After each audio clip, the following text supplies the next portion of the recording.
Welcome to Wager Talk TV. I am Kelly Stewart at Kelly in Vegas on Twitter. We are just breezing through these Kentucky Derby horses. Marco's over here dropping some knowledge. If you guys aren't following Marco, at Marco in Vegas on Twitter. Before we get started, I'm going to give you guys a nice little package Marco's going to have for Saturday for the Kentucky Derby, plus his best bet in either baseball or NBA. Using coupon code MARCO10, you're going to get $10 off.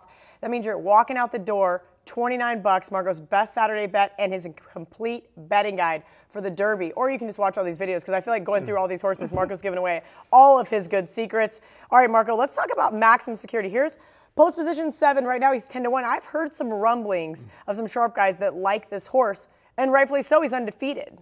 Yeah, he's undefeated, but it's anytime you would have an undefeated horse coming into the Kentucky Derby, that would usually be the favorite. That would be all kinds of fanfare. But he's 10-1. But he's 10-1, and the reason being, Kelly, he's had 4 lifetime starts. He's 4 for 4, 1 race last year and then 3 this year. That 1 race last year, that first race, when they put him in, he didn't race until December, late, start for him as a 2-year-old, and they put him in a $16,000 claimer. You could have bought this horse in his first race. He could have been claimed. They took a big risk. Apparently, he wasn't doing that good at the time. They didn't know what they had, obviously.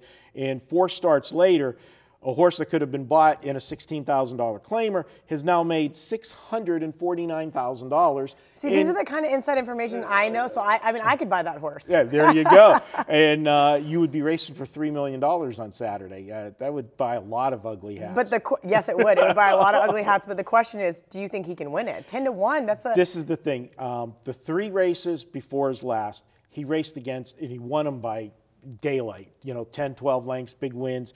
He even had, one of the races he won by 18 lengths. The horse goes to the front and just keeps going. Nobody gets to him.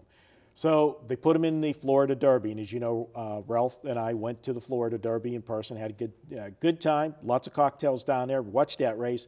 And when that race was going on, when they were halfway through the race and they put up the half time and it was 48-4, I turned to everybody at the table and said, right now, if you have a ticket on any of the closers in this race, rip it up right now because you've got no shot.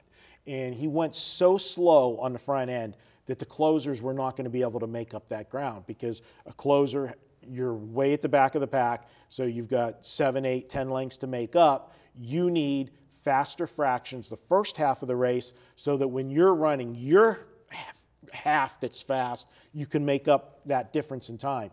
And because they went so slow, they just kept going fast and nobody could get to him. He stole the race. So coming out of the Florida Derby, which was his first legitimate test, he wins the race. Looks like on paper, if you just read the racing form, look at how easy he won. Hey, this horse is legitimate. Right. But my thing is... Oh, you're calling BS. I'm calling BS because they left him get alone on the lead, wasn't pressured.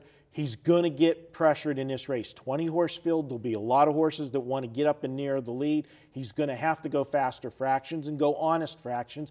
Plus, people are going to know they can't sit back and let him alone on the front end because he'll do what he did in the Derby. Right. So somebody's going to come at him early.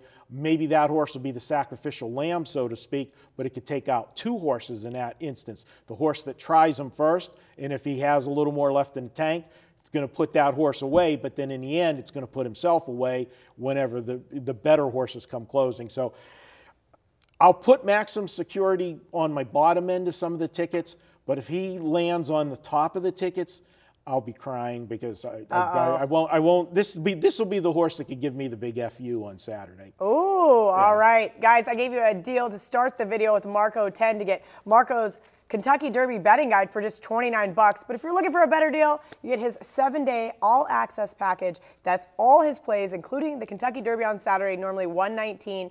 Use coupon code Derby75. Again, 7 days for just 75 bucks. Good stuff from Marco.